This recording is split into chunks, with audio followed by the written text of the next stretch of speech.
What's up, my Yugi Bros? I'm your host, the one, the only, the RJB0. Welcome to Casual Friday. I apologize, my content has been kind of lacking in the last 7 days. It's been rather crazy. I explained a couple of the reasons, those being my house's power being totally destroyed and therefore its internet as well. Also doing college visits and various college stuff. So things have been crazy, but I'm getting into a much more regular schedule next week, including a couple of new segments that I'm working on. One is a segment about getting better by using certain decks, and possibly this Sunday, if I get enough other Yugi-tubers in on it, I'm going to be doing a live stream in the afternoon about this week in Yu-Gi-Oh, where we discuss Yu-Gi-Oh news from the last week. But let's get down to the Q&A. We start with King Boinkus. What happened to the soda that you used to drink? Quite honestly, I ran out of interesting sodas. I didn't think it was possible, but the food co-op that I usually get my really interesting sodas from stopped carrying the ones that I wanted to try on this show. So I can't actually find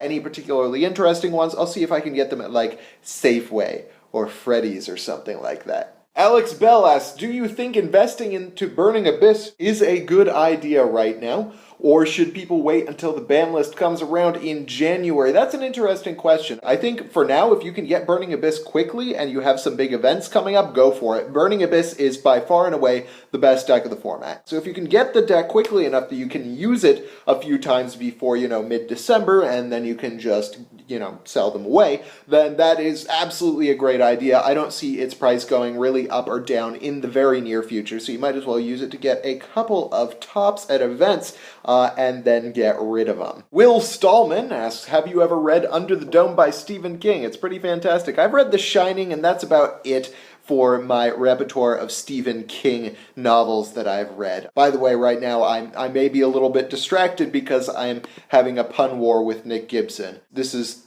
quite something.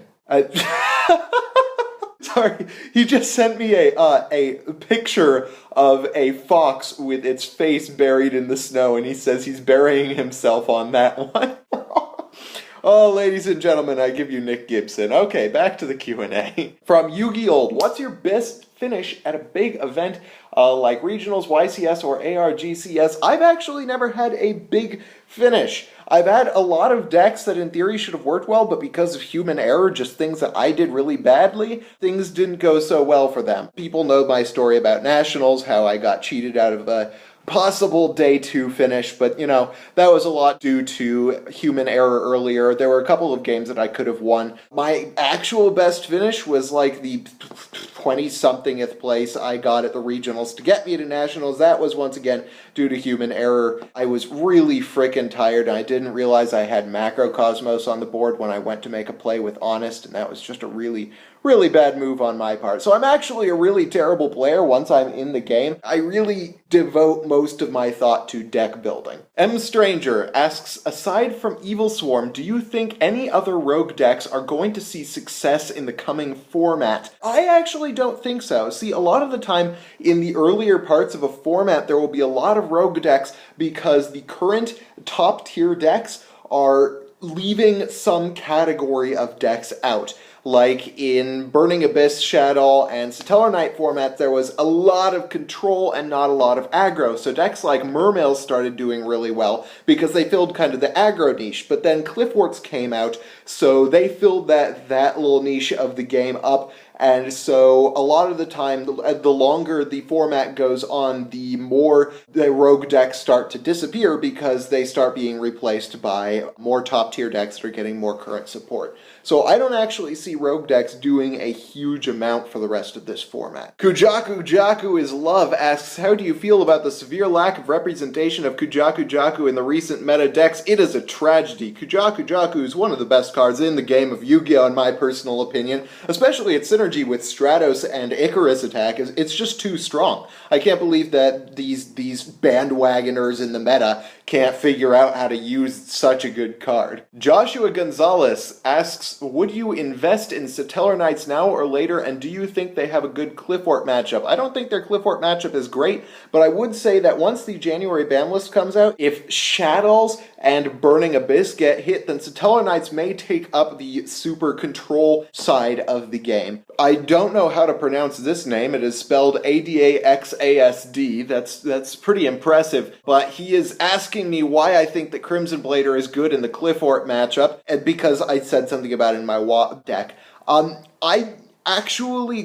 Blader, okay, so I don't expect it to get its effect most of the time, because it's just not going to, because you're fighting against a bunch of Pendulum monsters. But the real thing about Crimson Blader is it's really big! It's really tough to get around. I realize that Scrap Dragon does similar things, and the same with Thought Ruler Archfiend, but it is a good way of getting around Apocalyphort Towers. Now, I severely overestimated the popularity of Apocalyphort Towers. The card has just disappeared off the map. So I would say that in case of fighting against Clifforts, I would probably replace Crimson Blader in terms of just what you use for the most part in Thunder Family with Thought Ruler Archfiend, partially because Thought Ruler Archfiend is just a massive bamf, and you can't kill him with Phoenix Wing Wind Blast, so that's definitely a plus. Hades X736 says, what is the best format you have ever played in? P.S. I like your cat. I like my cat too. The best format I've ever played in. Ooh, that's a really tough one. People always give me so much hate for this. I loved the fall format with Dragon Rulers. The fall 2013 format. I love Dragon Rulers, that format. I love those mirror matches, and I like the rogue matchups too. The rogue matchups, that format, were so much fun. Between things like Constellar and Evil Swarm, Thunder Family had a strong following. Fire Fist did. There was a really strong rogue presence, even though dragons were like the tier 1 deck. So I gotta say that was one of the best formats I've ever played in. Matthew Newman says, what do you think of Constellar Knight Diamond, the Xyz from Secrets of Eternity? P.S. I like your cat. What's with people and my cat? I think that Constellar Knight Diamond is really great. I think the possible problem with it is that the decks against which it is really good are probably not going to see a huge amount of play after January. I can't say for certain, but the new support that Shadows are getting from Secrets of Eternity is pretty terrible. And I think the Burning Abyss are either going to get amazing support, in which case Satellar Knights and whatever can make Constellar Knight Diamond are going to not stand a chance at all, and or Burning Abyss is going to get hit significantly, in which case Constellar Knight Diamond won't do much for you because you're not going to be playing against the decks in which it is good. Lethal Lemon Laser, another one of my favorite names from this week, says, thoughts on the new rank 2 Shinki Saint Aurea? I actually think it's super cool. It's a super cool card, but I don't really see it making a huge impact on the meta. It in and of itself is really great, but there are no really viable decks that can use it. Raccoons exist, but they're pretty terrible. Agents exist, but they are equally terrible. I just cannot think of a rank 2 deck that would make it consistently. Perhaps if Desk Bots got another cool thing. I think Desk Bots are cool. Jason Bai asks, what build of Shadows is the best? Is Trap Tricks Shadow possible? Anything with Shadows is possible. If you can combine an archetype that is mostly of one attribute and Shadows, it's probably going to work out fairly well. However, I don't see it being necessarily competitive. But I would say that right now, I think that the Chaos version of Shadows is more consistent, but the Artifact version is more powerful and probably has a better Cliffort matchup. It really depends on the meta that you plan on facing against, but in terms of its matchup against Clifforts, I would say that the Artifact build is better. Eric Nilsson asks a question out of left field. Which country in Europe would you like to travel to? Except countries like Spain, the UK, France, or Germany. Wow, you just took out the vast majority of them.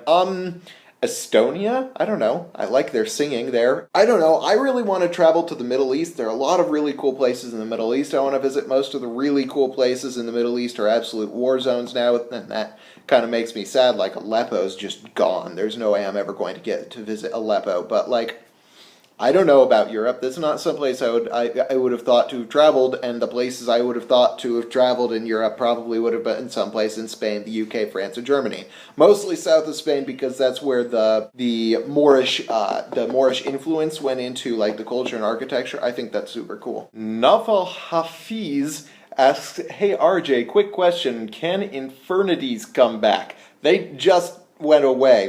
Eventually, I imagine they're going to get totally power creeped out. But I say that And in my video on the next great YouTuber about the top 10 decks that just won't die, Infernities were fairly high up there because every time Konami thinks that they're dead and gives them indirect support, they run away with it. So I don't even feel like Infernities can be power creeped out particularly effectively. I don't think Infernities are going to come back anytime soon. Keith Harrison asks, what do you think are the top 5 worst archetype-specific cards? I can't think of any off the top of my head, but you gave me a great idea for my Ridiculous Thursday. This is another new segment that I'm trying out, where I do some ridiculous top 5 on Thursday just for the fun of it, and I suppose I will do that as my first one, the top 5 worst archetype-specific cards. Cyber Pegasus 3535 asks, can Card Trooper go to 3?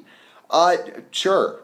I think the Troop Dupe Scoop as a concept is just absolutely outdated at this point, so I think Card Trooper can go to 3 and as much as Konami wants. CBT Butternut is predicting the apocalypse here. I will read the question to you here.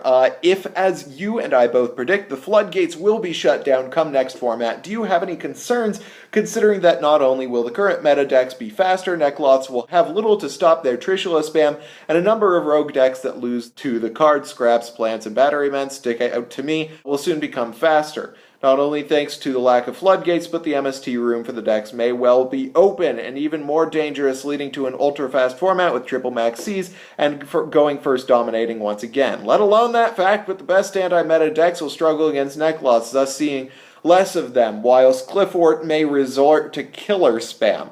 Yeah, that's about worst case scenario, but it's not going to happen, because even if Konami does hit Skill Drain Vanity's Emptiness, there are still tons of things that aren't Skill Drain or Vanity's Emptiness that hurt Neckloths. Mistake is a really great thing against them. Hell, Droll and Lockbird, if you really want to go in the hand traps direction, which is where we usually go during faster formats, Droll and Lockbird works perfectly against them. There are just so many ways. Shared Ride is a quick play spell, and quick play spells are the best things in the game. Against Clifforts, like, you don't even use any floodgates against Clifforts. You pretty much just, I mean, except possibly Mistake, you pretty much just use MSTs and things like that to stop them. I don't think that Clifforts will have to resort to killer spam because there are many other ways that they can fight against Neckloths. Galek asks, what do you think about the Hermit and Spirit Beasts? Is there some place for them in the meta? Not yet. They haven't got enough good support. I mean, they do something, but as of right now, they have nothing to face down Cliffort's Shadows or Neckloth's Burning Abyss. There are so many good archetypes in the current meta that are miles above the Hermit Yokai and the Spirit Beasts. Discovers Cody asks, will Spellbooks and Prophecy ever get new support? No. Maybe in the distant future, but right now they basically have everything they need. And all Konami really needs to do in order to give them more support is bring things back up on the list. And I think it's going to be a very long time before we see Spellbook of Judgment come back. Wheezy Leaf 90383 asks, after Heroes and Synchrons, which archetype/theme should get a structure deck, and what new cards would it contain to make it better? I think the Thunder family should get it. They should get Otonari Thunder, which is the monster that special summons itself from the deck if you have multiple Thunder family monsters on the board. That would be pretty cool, and it would also be nice if they got a rank 4 Light Thunder Xyz monster that had a Dolka effect. That's what I think that they should do. And finally, from Ninja Neos IV, what do you think about UA? I've been testing them, and they are amazing against the meta. I would say amazing against the meta is an exaggeration, but I have been testing them as well, and they are really, really good against Shadows, but their Cliffort and Burning Abyss matchups leave a couple of things to be desired. Right now, it's a decent deck. It can compete with a couple of decks in the meta, but not the entire meta, so right now it's just going to be a rogue deck that does a couple of things at locals and maybe like OTS and stuff like that. That's the Q&A for today. That is Casual Friday. I hope you guys liked this video. If you did, hit that thumbs up button. If you didn't, let me know why in the comment section below, and of course subscribe for more decks, discussion, analysis, and general Yu-Gi-Oh! Shenanigans. Thank you guys for watching. I am your host, the one, the only, the RJB0. Oh yeah, and if you have any questions for me, let me know in the comment section below, and I will get to them at my next Casual Friday video. I got a jet. See you guys.